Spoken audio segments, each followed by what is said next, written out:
அல்லேலூயா, அல்லேலூயா. கர்த்தருக்கு மகிமை உண்டாகட்டும். எடுத்து வாசிங்க ஏசாயா 46ஆம் அதிகாரத்துல 10-11 வசனங்கள். அந்தியில் உள்ளவைகளை ஆதி முதல் கொண்டும் இன்னும் செய்யப்படாதவைகளை பூர்வ காலம் முதல் கொண்டும் அறிவிக்கிறேன். என் ஆலோசனை நிலை நிற்கும். எனக்கு சித்தமானவைகள் எல்லாம் செய்வேன் என்று சொல்லி உராஞ்சுகிற ஒரு பட்சியை கிழக்கிலிருந்தும் என் ஆலோசனையை நிறைவேற்றும் மனுஷனை தூர தேசத்தில் இருந்தும் வரவழைக்கிறவராய் இருக்கிறேன். அதை சொன்னேன், அதை நிறைவேற்றுவேன், அதை திட்டம் பண்ணினேன், அதை செய்து முடிப்பேன். அல்லேலூயா, அல்லேலூயா, அல்லேலூயா, அல்லேலூயா. இந்த நாள் கூட செய்தியோட தலைப்பு என்ன அப்படின்னா, உலர்ந்த எலும்புகள் உயிரடையும். அல்லேலூயா, உலர்ந்த எலும்புகள் உயிர் அடையும். நம்ம பார்த்தீங்கன்னா, என் ஆலோசனை நிலை நிற்கும், எனக்கு சித்தமானவைகளை செய்வேன், இதை சொன்னேன், இதை நிறைவேற்றுவேன், இதை திட்டம் பண்ணினேன், இதை செய்து முடிப்பேன். அல்லேலூயா. இதுதான் இந்த வருஷத்துடைய வாக்கு தத்தம். ஆண்டவராலே பெருசா வாக்கு தத்தம் அப்படின்னு. ஆனா பாத்தீங்கன்னா அழகா ஆண்டு பாத்தீங்கன்னா, இதை சொன்னேன், இதை நிறைவேற்றுவேன், இதை திட்டம் பண்ணினேன், இதை செய்து முடிப்பேன். அல்லேலூயா. அப்படியா கர்த்தர் இப்படி ஒரு வாக்குத்தத்தம் ஆண்டு கொடுத்தார். இது ஒரு வருஷமா ஜெபிச்சு ஆண்டு கொடுத்த வாக்குத்தத்தம். கர்த்தருக்கு மகிமை உண்டாகட்டும். ஆண்டை திட்டம் பண்ணிட்டாரு, நிறைவேற்றிட்டாரு, அதை செய்து முடிச்சு இந்த ஆண்டுல உங்களையே என்னையும் சாட்சி நிறுத்தக்கூடாது. அல்லேலூயா, அல்லேலூயா. கர்த்தருக்கு மகிமை உண்டாகட்டும். அடுத்து வாசிங்க புலம்பல் 3ஆம் அதிகாரத்துல 18ஆம் வசனம். என் பெலனும் கர்த்தருக்கு காத்திருக்க நம்பிக்கையும் அழிந்து போயிட்டு என்றேன். கவனி, ஆண்டவரே, போன வருஷம் நான் கர்த்தருக்காய் காத்திருந்தேன், ரொம்ப பெலனா இருந்தேன், இந்த காரியத்தை கர்த்தர் செய்வார் ரொம்ப எதிர்பார்ப்போடு இருந்தேன். ஒருவேளைக்கு கடந்த ஆண்டுல ஒரு குழந்தைக்காய் காத்திருக்கலாம், ஒரு வீடுக்காய் காத்திருக்கலாம், சில சமாதானத்துக்காய் காத்திருக்கலாம், சில உயர்வுக்காய் காத்திருக்கலாம், சில மேன்மைக்காக காத்திருக்கலாம். நான் காத்திருந்து ஆண்டவரே ரொம்ப பெலனா இருந்தேன், ரொம்ப நம்பிக்கையா இருந்தேன். ஆனாலும் ஆண்டவரே, என் நம்பிக்கை அழிந்து போயிடுச்சுப்பா. ஒருவேளைக்கு அப்படிப்பட்ட எண்ணத்தோடு கூட இந்த வார்த்தை நீங்க கேட்கலாம். அப்போஸ்தலர்கள் 27ஆம் அதிகாரத்துல 20ஆம் வசனம். அநேக நாளாய் சூரியனாவது நட்சத்திரங்களாவது காணப்படாமல் மிகுந்த பெருங்காற்று மழையும் அடித்து கொண்டிருந்தபடியினால் இனி தப்பி பிழைப்போமோ என்னும் நம்பிக்கை முழுமையும் அற்று போயிற்று. இனி தப்பி பிழைப்போம், இனிய வாழ்க்கையில் இந்த காரியம் இனிமேல் நடக்கவே செய்யாது, இனி இதுக்காக செபிக்கவே மாட்டேன், இனி இதுக்காக எந்த முயற்சியும் எடுக்க மாட்டேன், அவர்தான் இனிமேல் பிழைப்பதற்கு வழியே இல்லை. ஸ்தோத்திரம். இனி ஆண்டவரத்துல நான் அப்படி கேட்டேன், எப்படிப்பா என்னோட வாழ்க்கையில ஒரு பெரிய மேன்மைக்கு நான் வரப்போறேன் அப்படி எல்லாம் சொல்லி எப்படிலாம் அப்படி நினைச்சுட்டே நம்பிக்கைலாம் அத்து போயிருச்சப்பா, எல்லாமே முடிஞ்சிருச்சு ஆண்டவரே அப்படி இல்லை ஆண்டு நினைக்கும் பொழுதுதான் நான் திட்டம் பண்ணிட்டேன்டா, இது சொன்னேன், இதை நிறைவேற்றினேன், செய்து முடிக்கக்கூடிய ஆண்டு இந்த ஆண்டு அப்படின்னாரு. அல்லேலூயா, அல்லேலூயா. ஏன்னா ஆண்டவர் உருவாக்கக்கூடிய காரியங்கள் நம்ம பார்க்க முடியாது, உணர முடியாது. அவர் செய்யும் பொழுதுதான் புரியும் இந்த காரியத்துக்கு ஏன் ஆண்டு தாமதம் பண்ணாருன்னு சொல்லிட்டு. அதே போல ரோமர் 8ஆம் அதிகாரத்துல 24-25, ரோமர் 8:24-25. அந்த நம்பிக்கையினாலே நாம் ரட்சிக்கப்பட்டிருக்கிறோம். காணப்படுகிறதை நம்புகிறது நம்பிக்கை அல்ல. காணப்படக்கூடிய காரியத்தை நம்புறது நம்பிக்கை அல்ல. ஒருவன் தன் காண்கிறதை நம்ப வேண்டுவதென்ன? நாம் காணாததை நம்பினோமாகில் அது வருகிறதற்கு பொறுமையுடனே காத்திருப்போம். கவனிங்க, காணக்கூடிய வாழ்க்கையில விஷயத்தை ஈஸியா பெற்றுக்கொள்வோம் அப்படிங்கிற விஷயத்த அது நம்பிக்கை அல்ல. ஆண்டவரே, இதெல்லாம் நடக்கவே செய்யாது, இதெல்லாம் எனக்கு கிடைக்கவே செய்யாது, என் வாழ்க்கையில வரவே செய்யாது. ஆனாலும் நான் நம்புறேன்ப்பா, இதெல்லாம் நீங்க என் வாழ்க்கையை செய்து முடிப்பீங்கப்பா. காணாத இந்த ஆண்டுல நம்பணும். ஈஸியா பெறக்கூடிய நம்பர் பெரிய விஷயம் கிடையாது. காணாத ஆசீர்வாதத்தை என் தேவன் இந்த ஆண்டில் எனக்கு செய்வார். அவர் திட்டம் பண்ணிட்டாரு, அவர் முடிவு பண்ணிட்டாரு, இந்த வருஷத்துல செய்து முடிப்பார். அப்படியே விசுவாசிக்கணும், நம்பணும். அதே ஓசியா 12ஆம் அதிகாரத்துல 6ஆம் வசனம். ஓசியா 12:6. இடைவிடாமல் உன் தேவனை நம்பிக்கொண்டிரு. படிக்க வேண்டாம். இடைவிடாமல் உன் தேவனை இந்த ஆண்டுல நம்பிக்கொண்டிரு. எந்த மனுஷனையும் நம்பாத. இந்த ஆண்டுல இயேசுவ மாத்திரம் நீ நம்பிட்டு இருக்கணும். எந்த மனுஷனுடைய தயவுலையும் எந்த மனுஷனுடைய ஆதரவும் இருக்காது. இதுவரைக்கும் இருந்திருக்கலாம். நீ இனி வரக்கூடிய இந்த மாதத்துல இந்த வருஷத்துல முழுவதும் இடைவிடாமல் உன் தேவனையே நம்பிக்கிட்டு. அல்லேலூயா.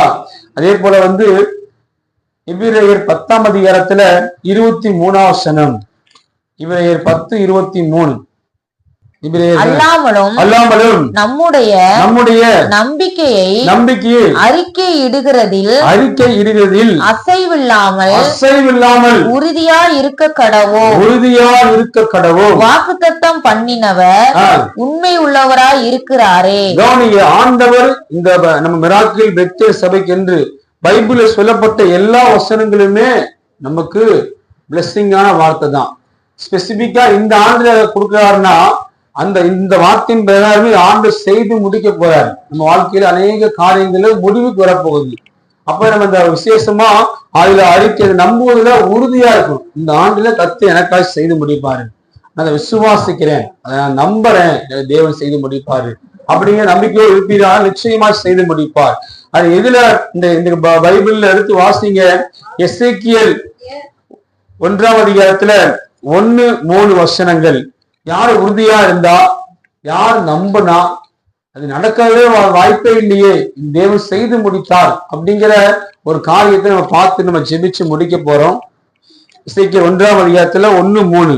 30ஆம் வருஷம் 4ஆம் மாசம் 5ஆம் தேதியிலே நான் கோபா நதி அண்டையிலே சிறைப்பட்டவர்கள் நடுவில் இருக்கும்போது சம்பவித்தது என்னவென்றால், வானங்கள் திறக்கப்பட நான் தேவ தரிசனங்களை கண்டேன். அது யோயாக்கீன் ராஜாவுடைய சிறையிருப்பின் 5ஆம் வருஷமாய் இருந்தது. கவனிங்க, இதுல பாத்தீங்கன்னா ஆண்டவர் எசேக்கியேலுக்கு தீர்க்கதரிசிக்கு ஒரு தரிசனத்தை காமிக்கிறார். அந்த தரிசனம் தான் இன்னைக்கு செய்தியா நம்ம பார்த்து முடிக்க போறோம். நம்ம அதுல பாத்தீங்கன்னா என்ன தரிசனம் அப்படின்னா, எசேக்கியேல் 37ஆம் அதிகாரத்துல 1-14 முடிய வசனங்கள். அசாத்தியமான காரியங்களை தேவன் செய்து முடித்தார். அசாத்தியமான காரியங்கள் இந்த அதிகாரத்துல பாத்தீங்கன்னா இஸ்ரவேல் மக்கள் பாபிலோன் பாத்தீங்கன்னா ராஜாவாகி நேபுகாத்நேச்சரை சிறைபிடிச்சிட்டு போனாங்க. ஏன் சிறைபிடிச்சிட்டு போனாங்க இஸ்ரவேல் மக்களை அப்படின்னு பாத்தீங்கன்னா, அவங்க பாத்தீங்கன்னா அவங்க கீழ்ப்படியாமை. பாத்தீங்கன்னா அவங்க இஸ்ரவேல் மக்கள் ஏன் பாபிலோன் ராஜாவாகிய நேபுகாத்நேச்சர் மூலியமா சிறைபிடிச்சிட்டு போனாங்க. அவங்க ஜெயில இருக்கும் பொழுது அவங்க நம்பிக்கை அற்று போயிருச்சு. அதுல இருந்து நீ விடுதலை ஆகணும் அப்படிங்கிறது தெரியாது.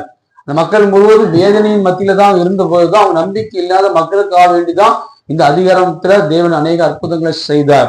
அதை பார்த்தீங்கன்னா அவங்களுடைய கீழ்ப்படியாமை, சிலை வணக்கம், பாத்தீங்கன்னா பொய் தெய்வங்களை வணங்கினது, அது மாத்திரமல்ல தேவனுடைய வார்த்தையை உதாசீனப்படுத்தினார்கள். இஸ்ரவேல் மக்கள் முறுமுறுத்தார்கள், உதாசீனப்படுத்தினார்கள்.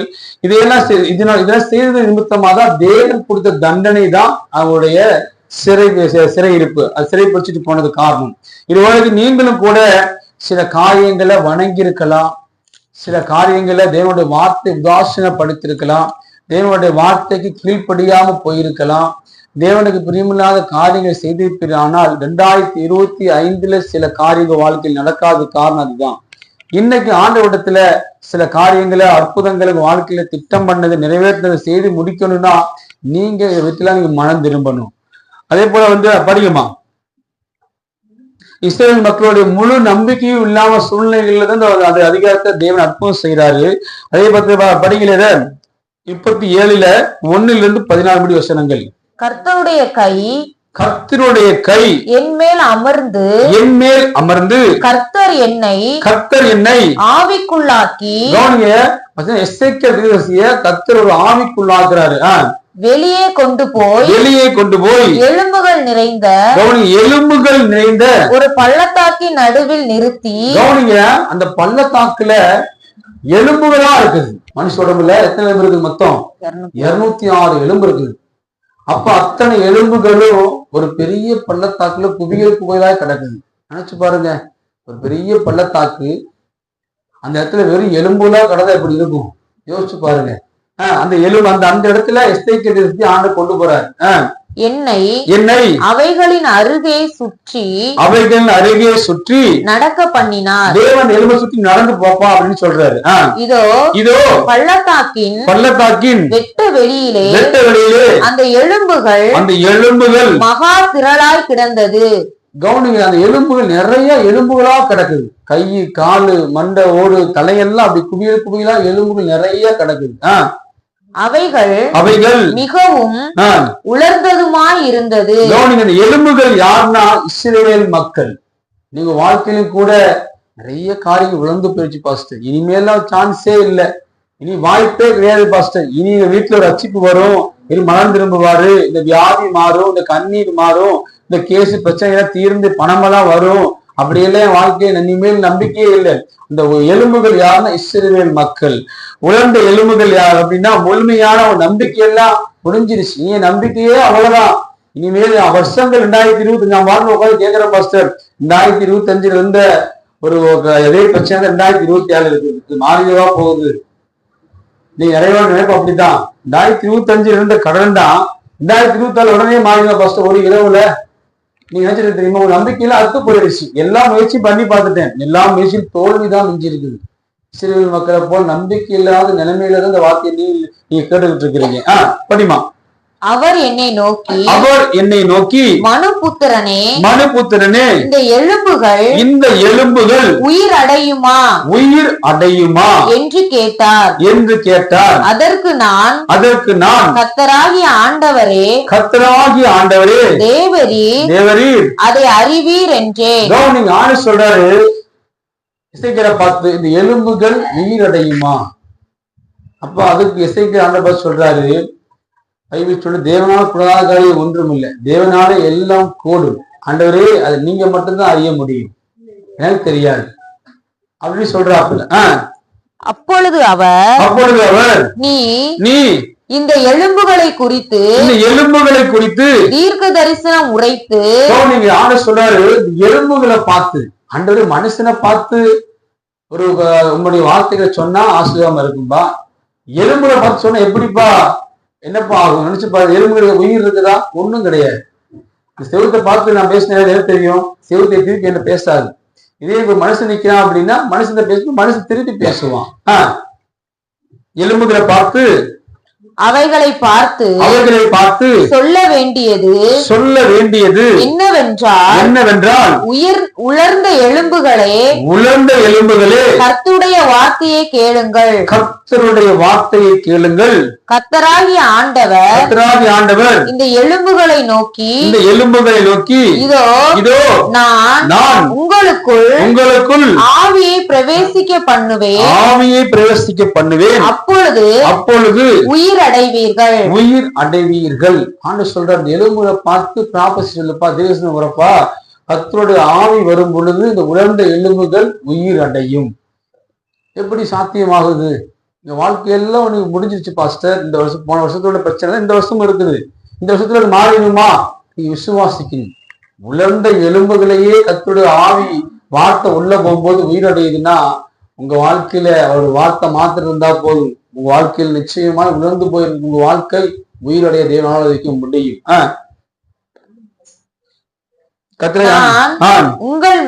நான் உங்கள் மேல் நரம்புகளை சேர்த்து. கவனிங்க, வெறும் எலும்புகள் தான் இருக்குது. மனுஷன் குறிப்பிட்ட ஆண்டுகள்ல எல்லா கரையான பூச்சிகள் எல்லாம் உடம்புல கூடிய எல்லாத்தையும் அறுத்து தின்றும் புழு பூச்சிகள். வெறும் உலர்ந்த எலும்புகள் திரளா பள்ளத்தாக்குல குமிழா கிடக்குது.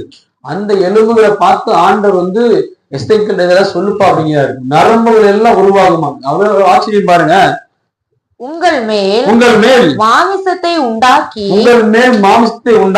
உங்களை தோலினால் மூடி உங்களில் ஆவியை கட்டளையிடுவேன்.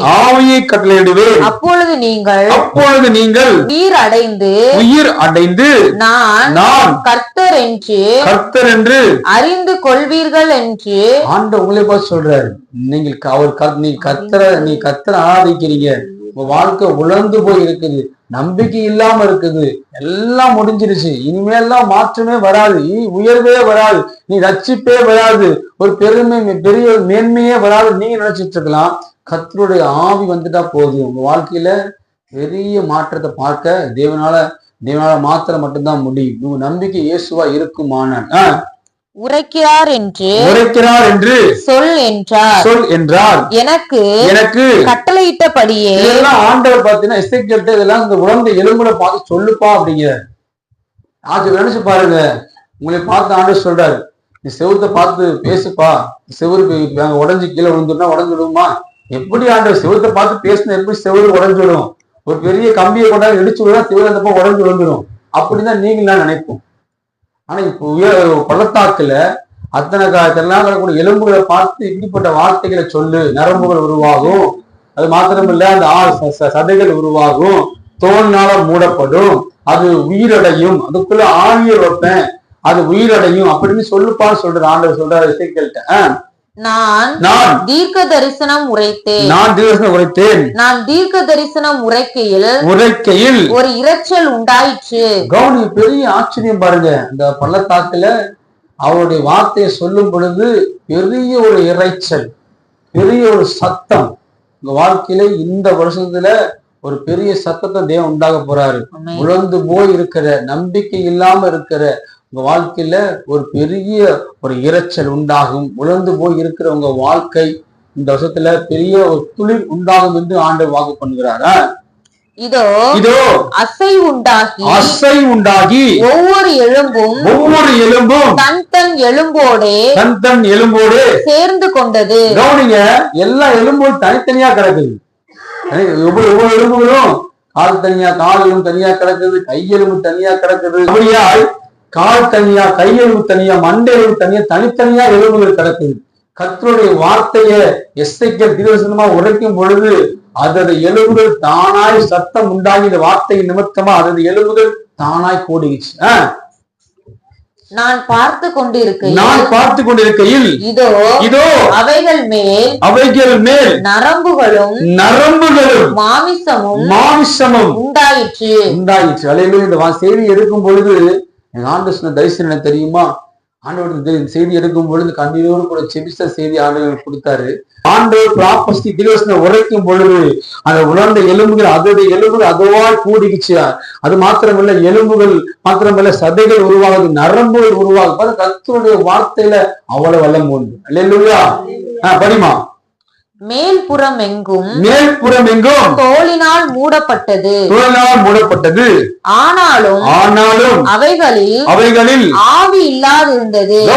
ஆண்டவர் வார்த்தை சொல்லும் பொழுது இந்த உலர்ந்த எலும்புகள்ல நரம்புகள் உருவாகுது, சதைகள் உருவாகுது.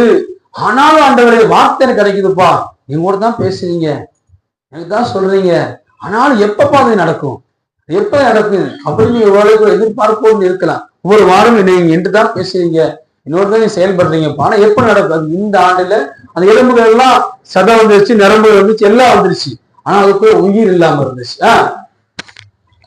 அப்பொழுது அவர் என்னை பார்த்து, இயேசு கிறிஸ்து எசேக்கியேலை பார்த்து, நீ ஆவியை நோக்கி தீர்க்க தரிசனம் உரை, மனுபுத்திரனே நீ தீர்க்க தரிசனம் உரைத்து ஆவியை நோக்கி கர்த்தராகிய ஆண்டவர் உரைக்கிறது என்னவென்றால், ஆவியே நீ காற்று திசை நான்கிலும் இருந்து பக்கமிருந்து நாலா பக்கமும் காற்று வந்து கொலையுண்ட இவர்கள் உயிரடையும் படிக்கு இவர்கள் மேல் ஊது என்கிறார் என்று சொல் என்றார். எனக்கு கற்பிக்கப்பட்டபடியே நான் தீர்க்க தரிசனம் உரைத்தேன். அப்பொழுது ஆவி அவர்களுக்குள் பிரவேசிக்க அவர்கள் உயிரடைந்து காலூன்றி மகா பெரிய சேனையாய் நின்றார்கள். கரங்களை தட்டிடுமா? இந்த வருஷத்துல நீங்க கால் ஊன்றி இருக்கக்கூடிய மகா பெரிய சேனையாய் கர்த்தர் உருவாக்குவார். அல்லேலூயா.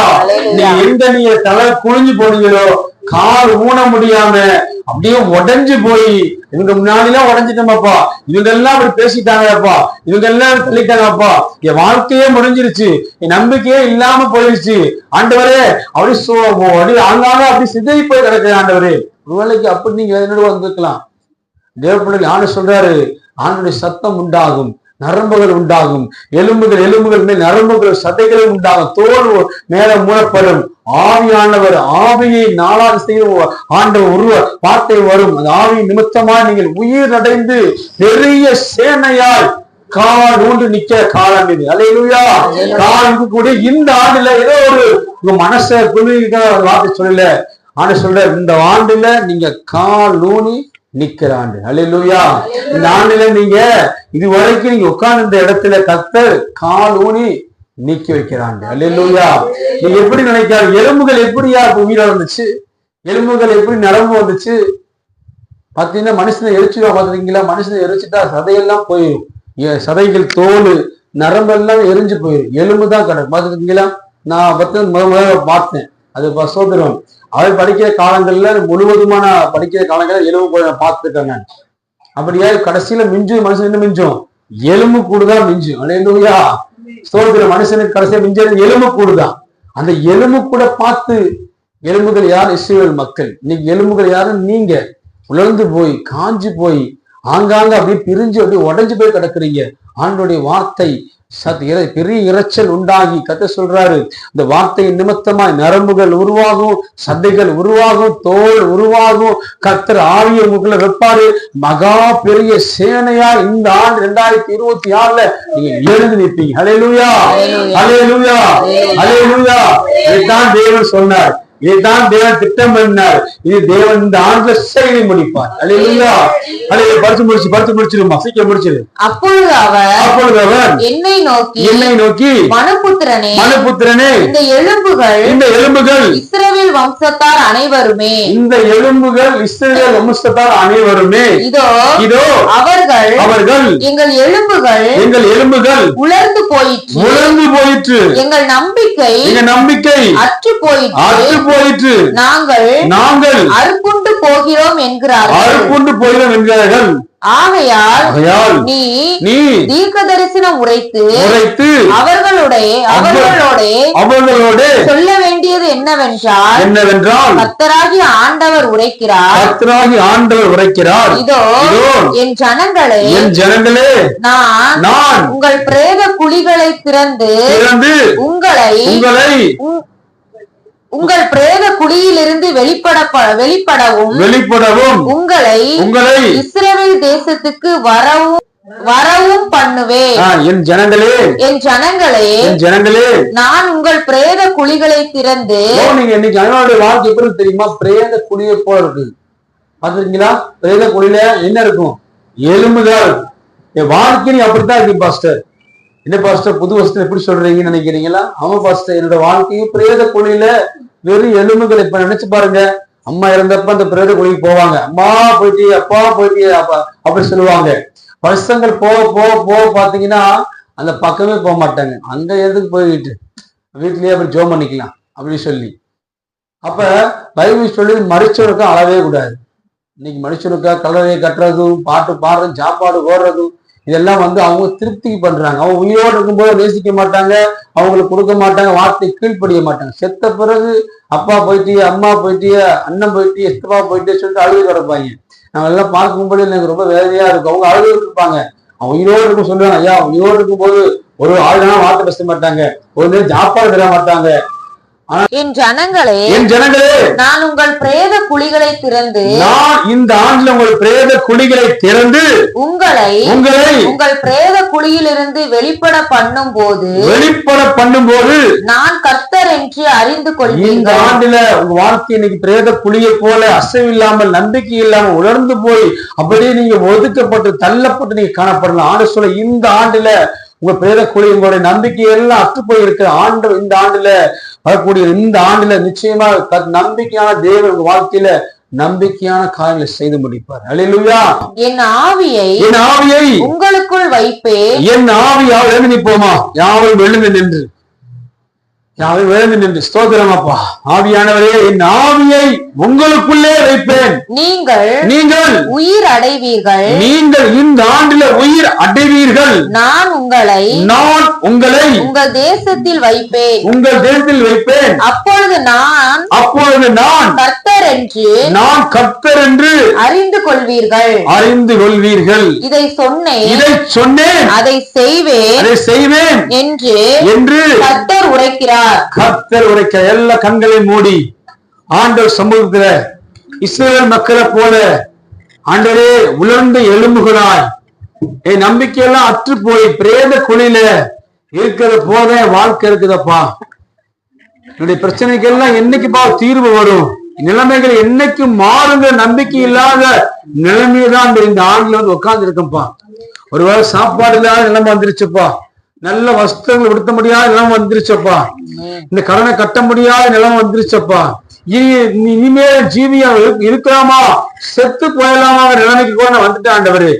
அப்படி ஒரு வேதனையோடையும் வந்திருக்கலாம். உலர்ந்த எலும்புகளை போல நம்பிக்கை இல்லாமல் இஸ்ரவேல் மக்கள் சிறையில ஆண்டவரே இஸ்ரவேல் ஆலயம் இடிக்கப்பட்டு மக்களுடைய முழு நம்பிக்கை இழந்த நிலைமையில ஆண்டவரே தாவே சொல்லிட்டு நீங்க வேதனையோடு வந்திருக்கலாம். சிறையில் இருக்கிற போல வாழ்க்கை இருக்கலாம். ஆண்டு சொல்றாரு, இந்த ஆண்டுல தடைகளை உடைக்கிறவர் தடைகளை உடைத்து என் ஆலோசனை நிலைநிற்கும். எனக்கு சித்தமானவைகளை செய்வேன், இதை சொன்னேன், இதை நிறைவேற்றுவேன், இதை திட்டம் பண்ணினேன், இதை செய்து முடிப்பேன். மகா பெரிய சேனையா தேவ பிள்ளைகளே, உங்க எலும்புகள் எல்லாம் கூட போகுது. அந்த எலும்புகள் நரம்புகள் உருவாக போகுது. அந்த நரம்புகள் மேல சதைகள் உருவாக போகுது. சதைகள் மேல தோல் உருவாக போகுது. தோல் மேல கர்த்தருடைய ஆவியை கத்து வைக்க போறாரு. மகா பெரிய சேனையாய் இந்த 2026 நிக்க தேவ ஜனமே மிராக்கிள் பெத்தேல் சபை விசுவாச குடும்பங்கள் இந்த நாள் வந்து தேவ பிள்ளைகள் மகா பெரிய சேனையாய் நீங்க இருந்த சோதரம் வெட்கப்பட்ட மனுஷங்க முன்னாடி ஒடுக்கப்பட்ட மனுஷங்க முன்னாடி என் தேவாதி தேவன் கால் ஊன்றி நிக்கிற ஆண்டு இது. கரங்களை தட்டிடுவோமா? நன்றி ராஜா, நன்றி ராஜா, நன்றி ராஜா. கர்த்தர் மேல் நம்பிக்கை வைத்து கர்த்தரை தன் நம்பிக்கையாய் கொண்டிருக்கிற மனுஷன் பாக்கியவான். நல்ல கண்களை மூடி இந்த ஆண்டில உலர்ந்த எலும்புகளே என் தேவனுடைய வார்த்தையினால அது உயிரடைய செய்த தேவனால இன்னைக்கு வாழ்க்கை உயிரடையும் என்ற விசுவாசத்தோடு கூட இந்த ஆண்டை துவங்குறோம் அப்பா. நம்முடைய கரம் செய்தியோ அடியை மறைச்சு பேசுறதுக்காக நன்றி ராஜு. இயேசு கிறிஸ்துவ ஜெபிக்கிற பிதாவே, ஆமென்.